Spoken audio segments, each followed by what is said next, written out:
This video will show you how to create fringe and deformation results plots for your finite element analyses in Patran 2010. Here in Patran, I've already analyzed my entire model, and I've brought the results from MD-Nastran into Patran by attaching my XDB file. So because this step is completed, I'm ready to go to my Results tab, and I can see that I have an existing result case. In this case, I'll be creating a quick plot, which is a quick way to create a combined fringe and deformation plot. I'll select my result case and then choose what I want to display for my fringe result. I could display stresses, displacements, whatever I choose. In this case, I'll select my stress tensor. It'll be my von Mises stresses at one end of my surface. Because these are 2D elements, I can show the results at either the top or the bottom. For my deformation result, I'll select my displacements so that my model will be drawn deformed relative to the amount of displacement from my results. So I click Apply, and I can see that I quickly generated a plot. I've got different colors here indicating the different stresses, and my beam is bending and twisting. So I can view these results very quickly. Looking at my labels here, I can see that I have a maximum deformation of 4.83 times 10 to the negative second, and then a maximum stress of 7.16 times 10 to the third. So now that I've created a quick plot, I want to look at some of the other options that are available for me. Under the Fringe Attributes button, I can choose how the spectrum and legend are displayed. I can also change my style for my fringe plot.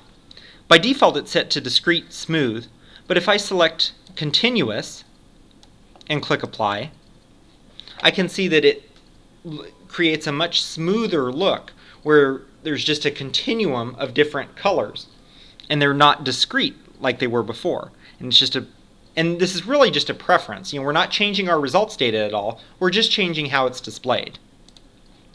Also, I can select Element Fill, where single values will be shown on each individual finite element. So this might help you identify what's happening in your model relative to the size of its elements. So we can change these options.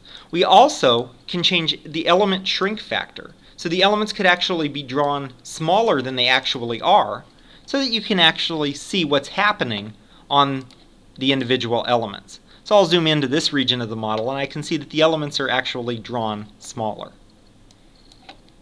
Or I can return them to being drawn full size. Now I'll zoom back out, and I'll look at our deformation attributes. Here you can change your render style and line style and width for both your deformed and your undeformed model. But the thing I want to focus on here is our scale factor. Now I mentioned our maximum deformation is 4.83 times 10 to the negative second, but this beam is 1 inch high and it's being drawn, it's deformed more than that.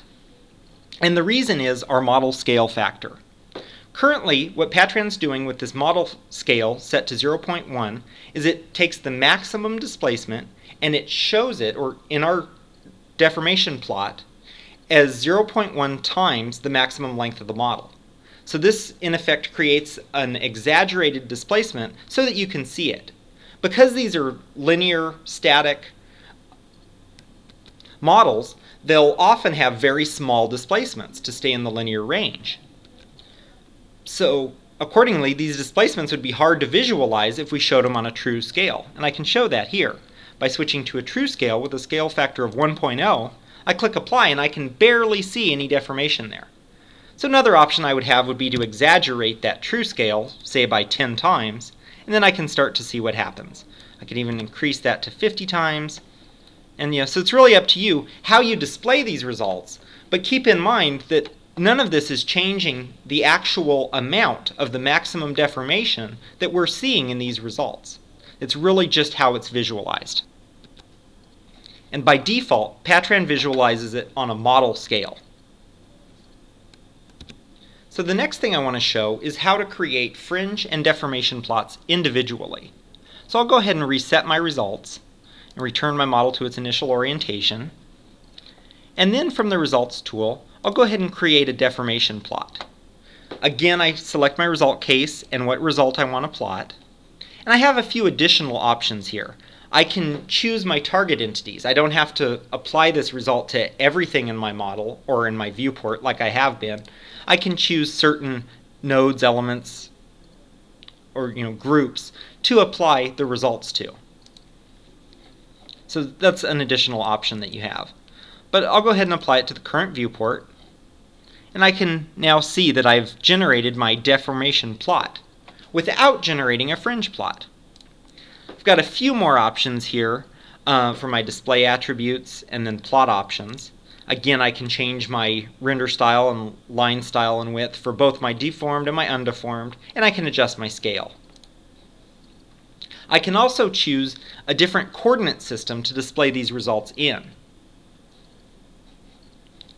So now that I have my deformation result posted, what I can do in Patran is now when I post a fringe result, it'll be posted on top of the existing deformation result.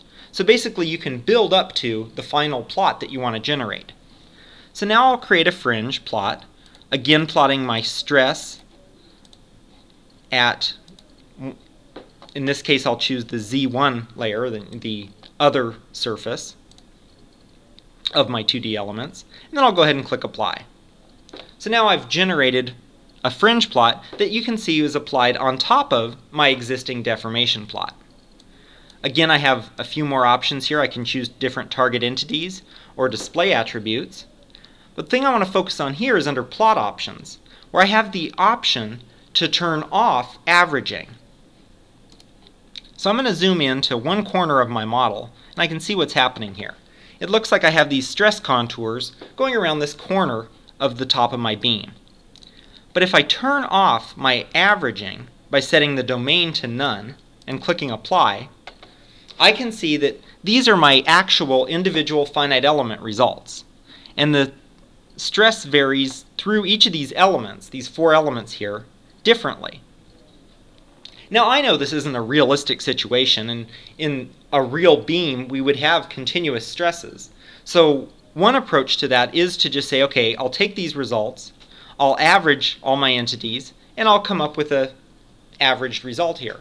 But by turning averaging off, you can see that maybe you need smaller finite elements to ensure that your result actually models what's happening in your structure.